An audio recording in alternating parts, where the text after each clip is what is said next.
পুলিশের সংঘর্ষে ৩ জন নিহত হয়েছেন। নিহতদের মধ্যে চাঁদপুরে ২ জন ও লক্ষ্মীপুরে জেলা যুবদলের নেতা রুবেল আছেন। এছাড়া বান্দরবান, বরগুনা, কুড়িগ্রাম সহ আরো কয়েক জেলায় ব্যাপক সংঘর্ষ হয়েছে, যাতে আহত হয়েছেন ১৫০রও বেশি।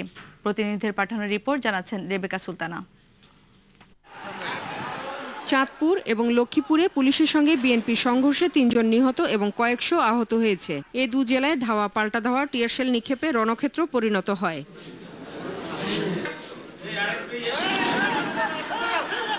সকালে চাঁদপুরে বিএনপির নেতাকর্মীরা গণমিছিলের জন্য জড়ো হলে পুলিশ তাতে বাধা দেয়। এক পর্যায়ে নেতাকর্মীরা পুলিশের সঙ্গে বাকবিতণ্ডায় জড়িয়ে পড়ে। এ ঘটনায় আরটিভি জেলা প্রতিনিধি শরীফ চৌধুরী আহত হয়।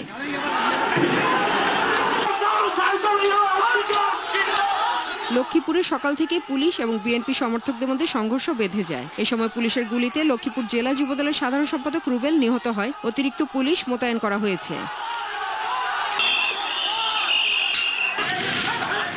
বান্দরবান শহরে বিএনপির নেতাকর্মীদের সঙ্গে সংঘর্ষে কমপক্ষে ১০ জন আহত হয়েছে।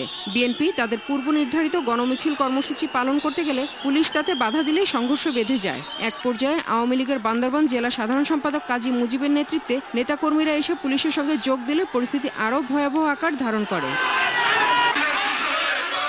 এদিকে পঞ্চগড় জেলা বিএনপি সহ সব অঙ্গ সংগঠন গণমিছিলে অংশ নেয়।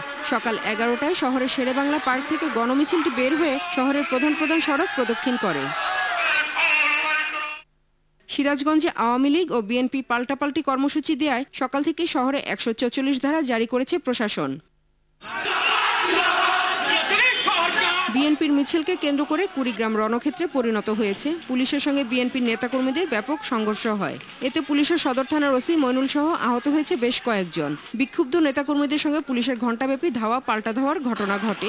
এ সময় বিএনপির কর্মীরা পুলিশের একটি পিকআপ ভ্যান সহ বেশ কটি যানবাহন ভাঙচুর ও আগুন ধরিয়ে দেয়।